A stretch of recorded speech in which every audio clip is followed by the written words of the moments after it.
Bonjour mes délicieux co-créateurs, c'est Lilou. Aujourd'hui je suis à Maui, sur l'île de Maui à Hawaï. Magnifique, magnifique île avec Mimi. Bonjour. Bonjour Lilou.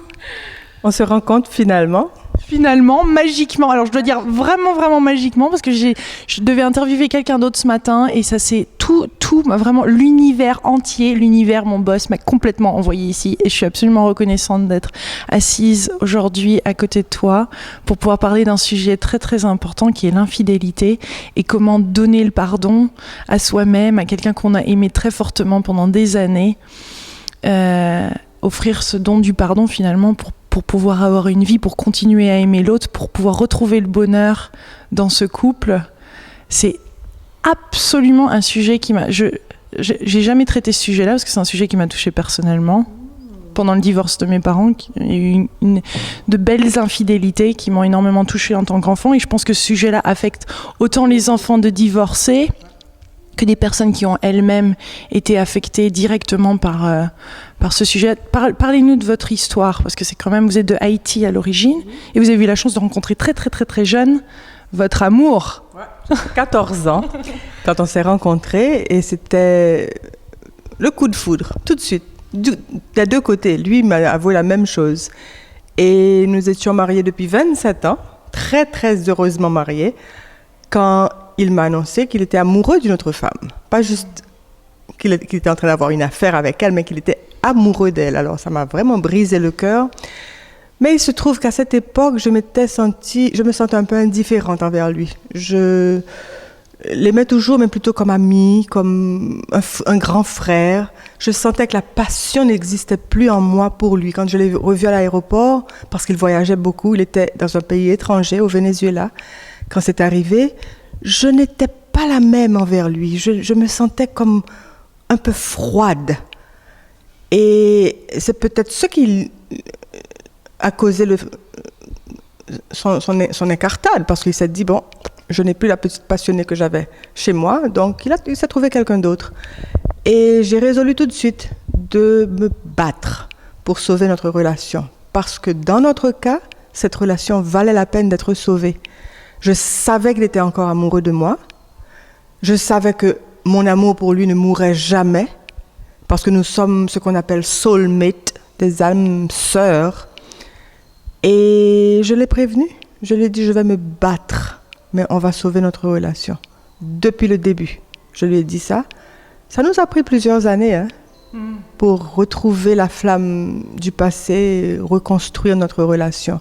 Je dirais 2 à 3 ans avant que je sache dans mon cœur, peut-être 2 bonnes années, que je n'avais plus rien à craindre, qu'il était vraiment 100% revenu au bercail. Alors, là, il y a un sacré parcours entre le moment où il vous l'a annoncé. Parlez-nous un peu en détail de ce moment-là, ce que vous avez ressenti et comment vous avez réagi. Vous le décrivez très bien. Ça c'est son livre, en fait, qui vient d'être publié en français. C'est ça, Offense et pardon. Vous le décrivez très bien, mais j'aimerais bien l'entendre, parce que c'est vraiment passionnant, poignant. Il n'y a pas seulement dans ce livre, il n'y a pas seulement votre version, mais sa version et la version de la maîtresse. Oui, parce que chaque personne a son rôle à jouer et je ne voulais pas être trop partielle. Je ne pouvais pas raconter mon histoire sans raconter l'histoire de cette jeune femme qui était amoureuse de mon mari. Je voulais être juste envers tout le monde et donner à chacun la parole, exactement. Quand il me l'a annoncé, les émotions que j'ai connues, d'abord, c'était... Je ne voulais pas y croire. C'était la rejection, on dit ça en français, de ce qu'il m'annonçait. Le disbelief. Je ne peux pas y croire, c'est pas possible, ça ne peut pas nous arriver. J'ai eu beaucoup de ressentiments, j'ai eu beaucoup de craintes, beaucoup d'appréhension. J'étais furieuse, j'étais triste, j'étais dévastée par la nouvelle. Je pensais que c'était le pire cauchemar qui pouvait m'arriver. Mon mari, qui m'a toujours aimé davantage que je ne l'ai jamais aimé, qui m'annonce qu'il est amoureux de quelqu'un d'autre, ça ne peut pas être. Je me dis, c'est pas possible, c'est pas possible. Mais j'ai gardé mes émotions pour moi-même, je n'ai pas montré tout ce que je ressentais. C'est seulement le lendemain que je me suis éloignée de lui. J'ai été me réfugier à la bibliothèque de la ville où j'habitais et j'ai cherché dans un livre les outils dont j'aurais besoin pour faire face à ce qui nous arrivait. Je n'ai pas trouvé un livre qui parlait de notre situation, de la manière dont je désirais être aidée. Je ne pouvais pas trouver quelque chose pour m'aider. Et c'est ce qui m'a donné l'idée de publier mon histoire, parce que jamais, au début, j'écrivais pour mes journaux. Je n'écrivais certainement pas pour publier mon histoire. Oui, c'est très intime quand même. Très, très intime. Je parle de trucs qui se passent dans ma chambre à coucher. Mais je pense que ça devait être écrit pour pouvoir aider les autres couples. C'est mon but principal, d'aider des couples à sauver leur relation, parce que en se pardonnant d'abord soi-même et en pardonnant la personne qui nous a offensés, on trouve une paix intérieure immense. Je m'appelle la femme la plus heureuse au monde et c'est une des raisons pour lesquelles je suis heureuse, c'est parce que je peux pardonner complètement, ne rien garder comme jamais je ne reproche à mon mari aujourd'hui quelque chose qui s'est passé il y a 11 ans. Jamais, il ne me parle jamais non plus de ce qui m'est arrivé à moi plus tard dans le livre. Je ne sais pas que je sois très fière de ce qui s'est passé, mais moi aussi, j'ai été infidèle à mon mari. Et il a su me pardonner. Et ce pardon est ce qui est important. Rien d'autre n'est important. Mais quand on a appris à pardonner, on est libéré, on se sent nettoyé, on se sent léger. Je sais qu'il m'adore, il sait que je l'adore, et nous avons une relation aujourd'hui, 39 ans de mariage. 39 ans, on a célébré l'année dernière. Ou cette année, c'est 39 ans, et une relation plus profonde qu'elle n'était avant les infidélités. Donc, ça valait la peine. Comment on arrive à trouver cette envie de pardonner? Comment on arrive à trouver ça en plein milieu de cette... Parce que vous avez quand même eu beaucoup de haine, beaucoup de rancœur, beaucoup de tristesse. Comment on arrive à puiser? Comment on arrive à s'en sortir et à retrouver l'amour, à regagner l'amour, à retrouver la confiance en soi, en l'autre? Ça m'est arrivé quand j'ai réalisé que seule, je ne pouvais rien.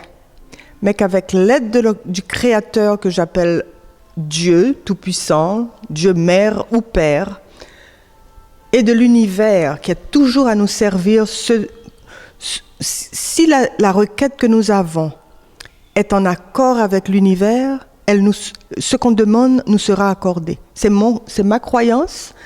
Je crois fermement qu'une fois que j'ai relâché toute mon expérience à l'être suprême qui nous a créés tous, j'ai eu le courage et l'aide nécessaire pour pardonner. J'ai effacé de mon cœur toute la rancœur que j'avais, je l'ai remplacée par la gratitude, parce que c'est mon émotion primordiale. Je me suis toujours demandé, enfin Mireille, je m'appelle Mireille, c'est mon nom, c'est mon vrai nom, et quand je me parle, je m'appelle Mireille. Je ne parle pas à Mimi, la petite Mimi gentille. Bon, c'est Mireille. Je te dis, qu'est-ce que tu désires? Je désire la paix, le bonheur, la sérénité dans mon union, l'harmonie, c'est ce que je désire. Pour l'obtenir, je dois me mettre le focus sur ce qu'il y a de bon dans ma vie. Je me réveille tous les jours, je suis en bonne santé. Je suis dans une île magique qu'on appelle Maui. J'ai un mari qui m'adore, des enfants qui m'adorent. Je suis la femme la plus heureuse parce que j'ai tout ça dans ma vie. Il faut que je me concentre sur ça. Et ça m'aide à oublier le mal, les mauvaises choses, les enterrer, les envoyer à la poubelle et me concentrer sur ce qu'il y a de bon dans ma vie. Et c'est la gratitude qui vous a amené à vouloir rencontrer cette femme, à vouloir à accepter que votre mari rencontre l'enfant qu'ils ont procréé ensemble? Bon, je dirais que c'était un peu de curiosité féminine de vouloir voir qui avait pu attirer mon mari jusqu'à lui faire perdre la tête et donner un bébé à cette personne qu'il m'avouait n'était même pas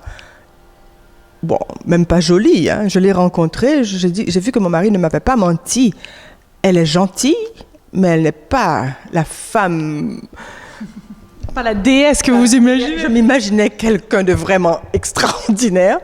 Non, c'est une femme simple, gentille, très différente de moi, qui avait besoin d'aide, tandis que moi, je me considère très indépendante. Je suis une femme assez forte de tempérament. Il a recherché en elle ce qu'il ne trouvait pas en moi. Quelqu'un qui avait vraiment besoin d'être aidé, quelqu'un qui avait besoin d'être sauvé par cet homme, qui était seul dans un pays étranger pendant 6 semaines à la fois. Et moi, j'étais à la maison avec mes filles. Lui, il était au travail au Venezuela. Ben, c'est comme ça qu'une affaire commence. L'éloignement, la séparation. Sa secrétaire. Sa secrétaire, c'est très typique ça. Très, très, très typique. La secrétaire qui l'admire, qui le met sur un pédestal, et puis moi à la maison qui le traite, comme mon mari, quoi. Fait ci, fait ça. Je ne peux pas le blâmer complètement. Il n'y a pas à dire que la femme a une part de responsabilité. Le conjoint, que ce soit la femme ou le mari, nous avons tous une part de responsabilité quand le conjoint s'éloigne de nous. Toujours, toujours, toujours. Il y a quelque chose que la personne recherche qu'il ne trouve pas dans le foyer. C'est pourquoi ça nous est arrivé. Le bébé vraiment a compliqué les choses parce que c'était après que j'ai pu lui pardonner l'affaire que j'ai appris qu'il m'a annoncé qu'elle attendait son bébé. Alors là, j'ai vraiment cru perdre la tête. Je me suis dit, jamais je ne pourrais survivre ça parce que quelle honte d'abord, parce que c'est ça. Maintenant, ça devient très visible. Quelque chose qui aurait pu être enterré sous un tapis, maintenant est au vu et tout de tous, puisque voilà que le bébé va me rappeler tous les jours de ma vie qu'il a eu une affaire avec quelqu'un d'autre. Mais j'ai appris à pardonner même ça parce que c'est pas la faute du bébé d'abord, il faut apprendre à la recevoir. C'est une petite fille qui a aujourd'hui 11 ans, que nous visitons tous les ans à Miami, parce que comme elle habite le Venezuela et que nous habitons en Hawaï maintenant, on se rencontre à Miami, et c'est ma petite fille, quoi. Je la traite comme si c'était une petite fille. C'est pas de sa faute, ce qui est arrivé. On ne peut pas lui faire payer pour ça. Donc, le pardon est nécessaire là aussi. Alors oui, j'ai voulu rencontrer cette jeune femme. Nous nous sommes rencontrés à l'hôtel où j'étais avec mon mari et j'ai compris l'admiration, l'adoration qu'elle avait pour mon mari. Je l'ai vu dans ses yeux. Elle ne le cachait pas du tout. En le regardant, je voyais l'amour qu'elle avait au cœur pour mon mari. Et j'ai appris à vivre avec même cette pensée, qu'elle était très, très, très amoureuse de lui et que ça n'était pas encore fini. Même s'ils n'avaient plus une relation sexuelle, ils avaient une relation émotionnelle. Ouais, je le savais. Et j'ai appris à vivre avec et à attendre le moment où un jour, j'ai su.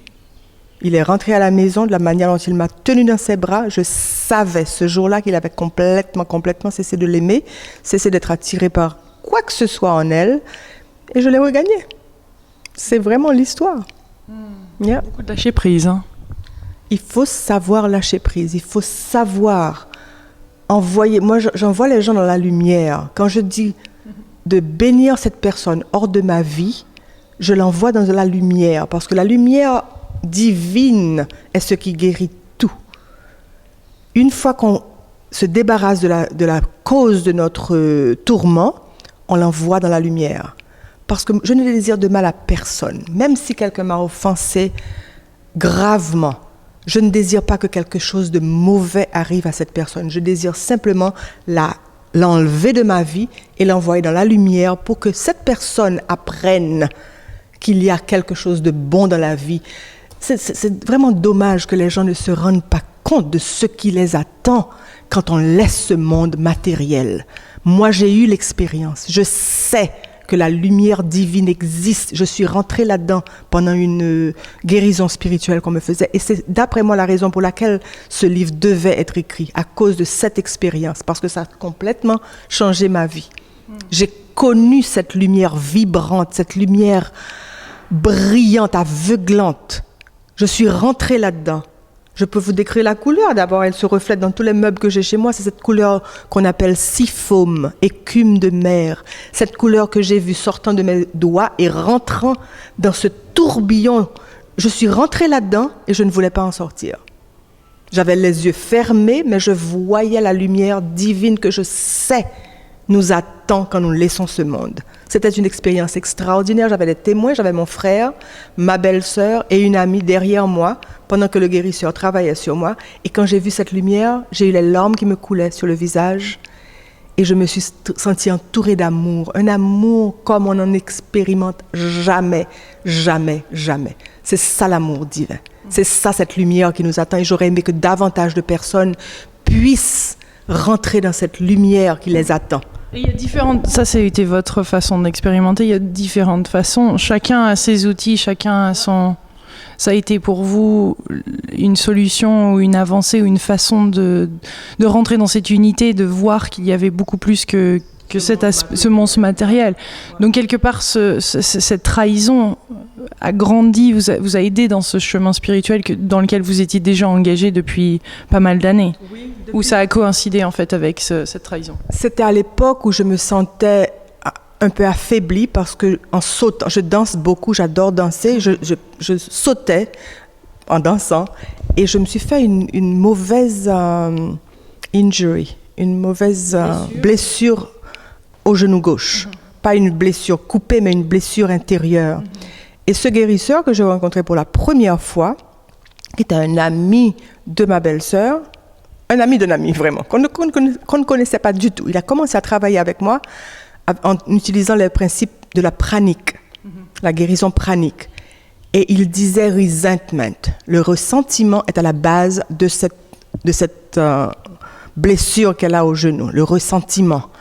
Il a répété ça. Et je l'entendais.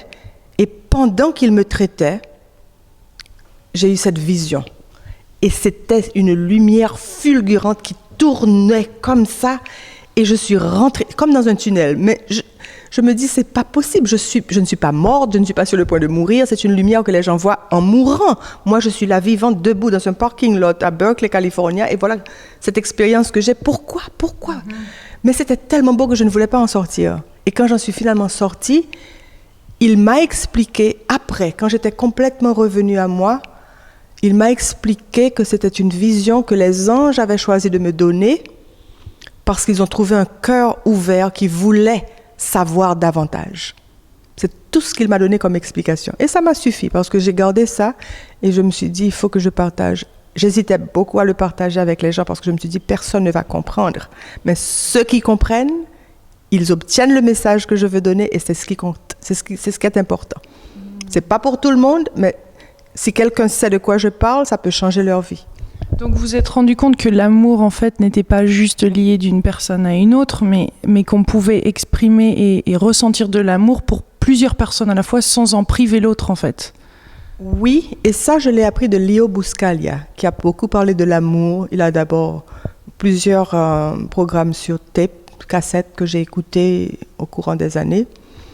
Il a toujours dit ça, que l'humain peut et doit aimer plus qu'une personne, que c'est presque égoïste de ne donner de l'amour qu'à un conjoint, qu'à une personne toute sa vie.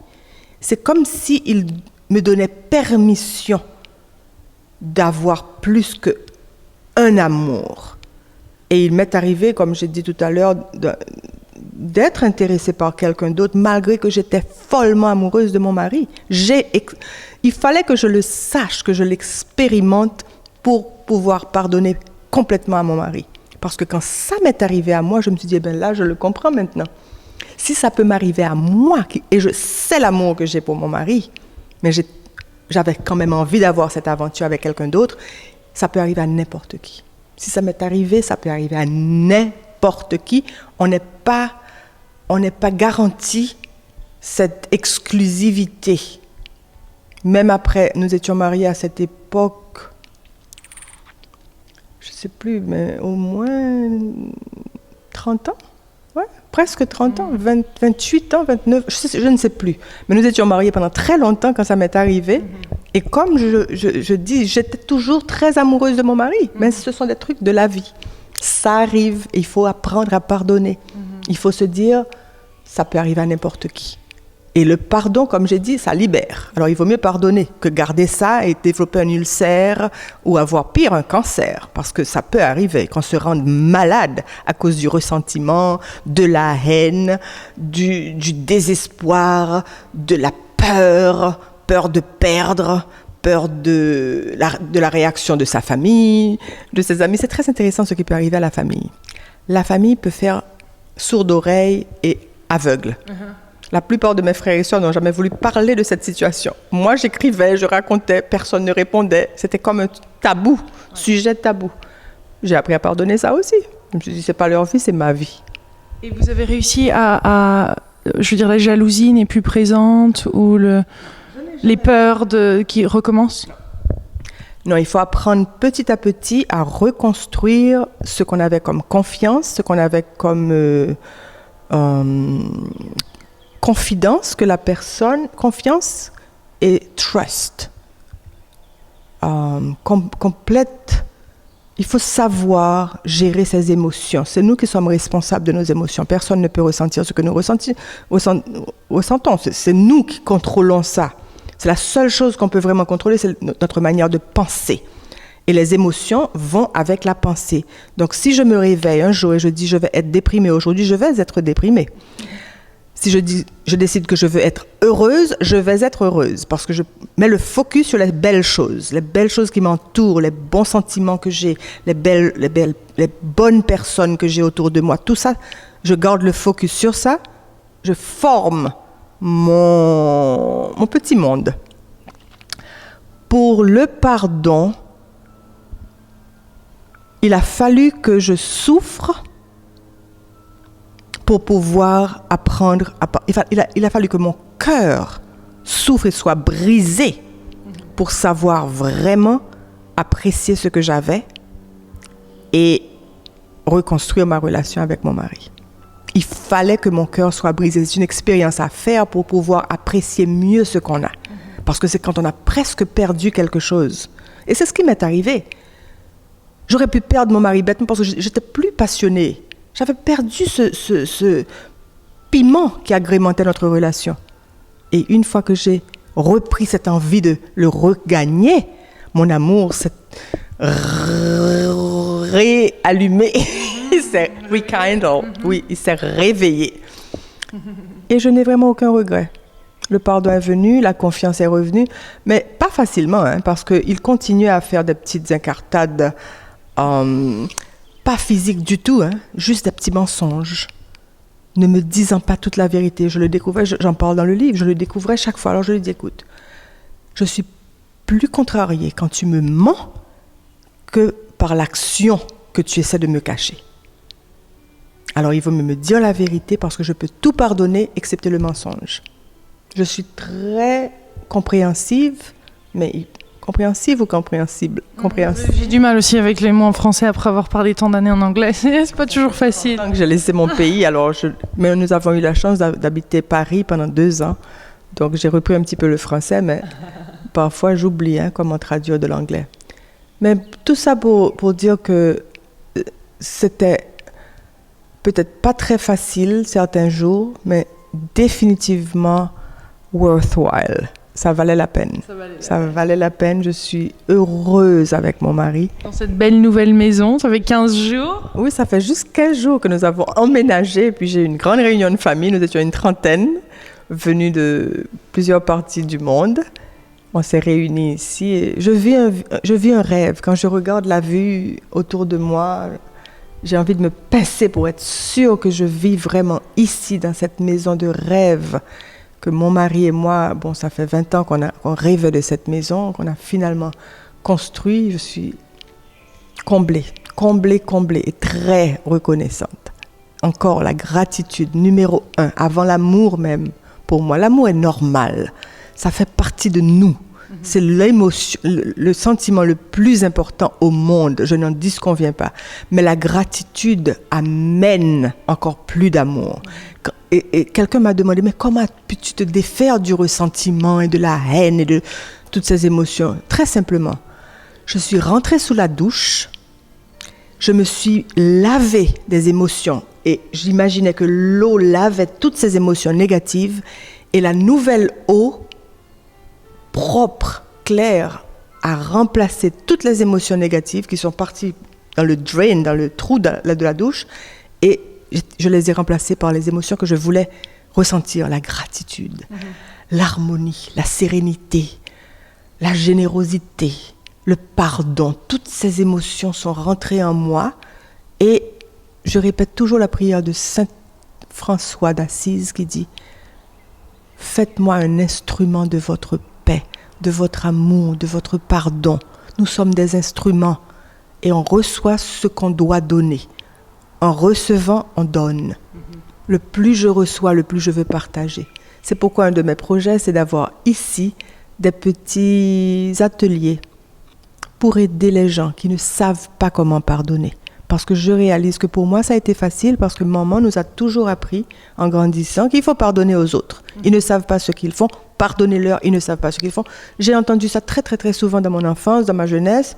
Donc pour moi, c'était tout de suite, il faut que j'apprenne à pardonner à cette jeune femme. C'est pas de sa faute que ce soit amouraché de mon mari. Mon mari est un homme adorable.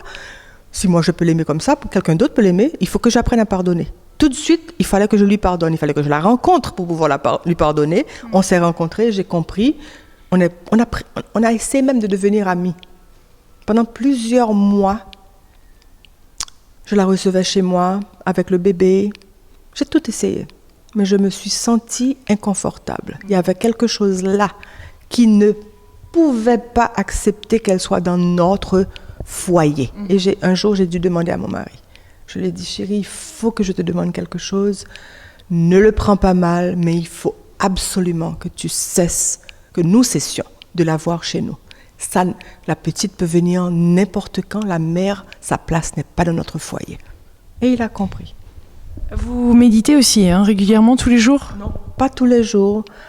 Et je médite parfois au lit, parce qu'on m'a dit que dans une vie passée, pour ceux qui croient aux vies passées, j'étais égyptienne et que c'est OK de me coucher dans mon lit et de méditer. Alors je médite tous les jours, mais dans mon lit, ou au lever ou au coucher, parfois les deux. Ça dépend du degré de prière que j'ai à